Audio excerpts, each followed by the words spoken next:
Hi there, Dr. Gary here on the road. We sell dental practices nationwide. We are dental practice brokers.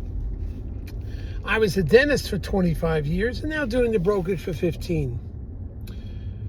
Today's topic is,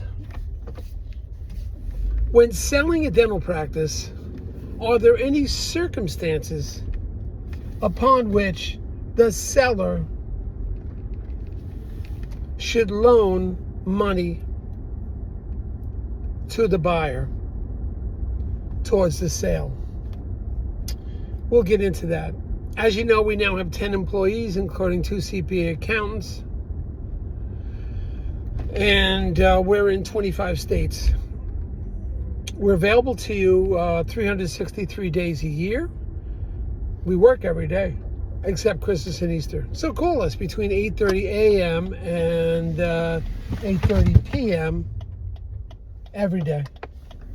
We'll be happy to talk to you at no charge, advice, anything you want. Appraisal of your property, give you some idea of the pulse of the marketplace, no obligation, and highest confidentiality. So just give us a ring. Everything you're about to hear today is for entertainment purposes only. It is not legal or business advice. And for those of you that have larger practices thinking about selling to a DSO, call us. That will often pay our commission. We work with like 140 of them throughout the United States. And it's a hot market. Even though the interest rates have gone up, DSOs are still buying. Now, they're offering maybe less than it was in the past, and the market not as wild as it used to be, but we know who some of the better players are and the bigger players. But, you know, a lot of them pay our commission, so it works out real well. Now, if your practice, also, if it sells for over $1 million at successful closing, we will reimburse your legal fees upon successful closing.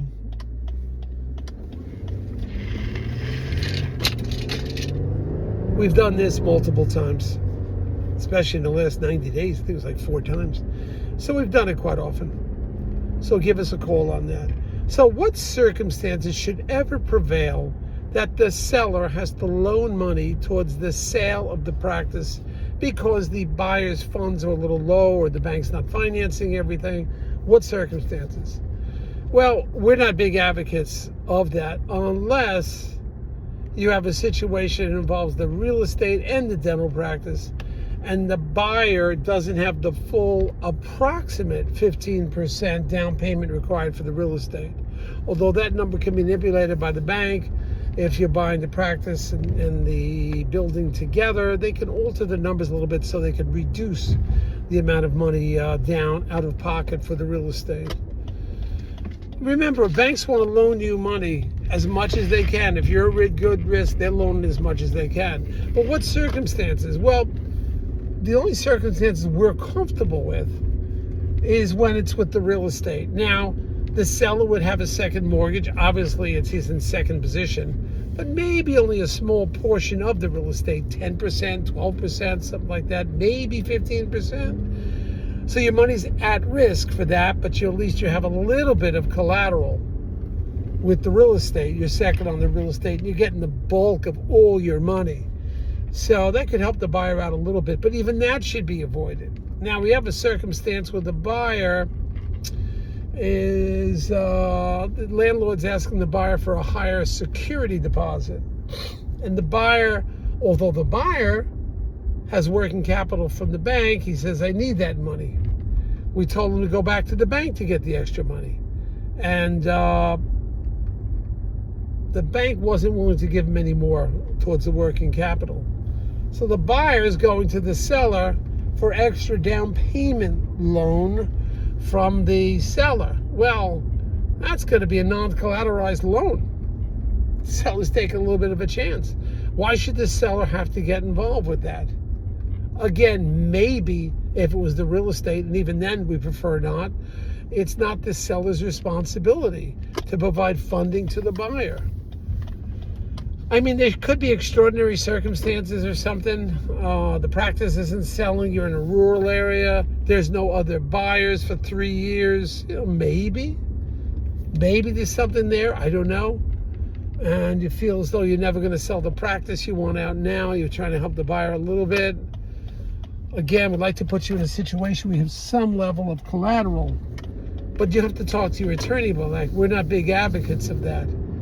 But we feel that should be the reason, only the reason for a loan to the buyer is with portion of the real estate down payment that you don't have, not towards other. The buyer has to go elsewhere. Buyer has to borrow it from friends, buyer has to borrow it from the bank. The seller shouldn't be responsible. And then how long is the seller going to sit on the note? The buyer is going to pay their food bill, their mortgage, their rent, their staff, their overhead before, if times get hard, you're going to be the last one paid. So you're taking a little chance there. Again, every circumstance is different. Every single one is different. You've got to analyze it.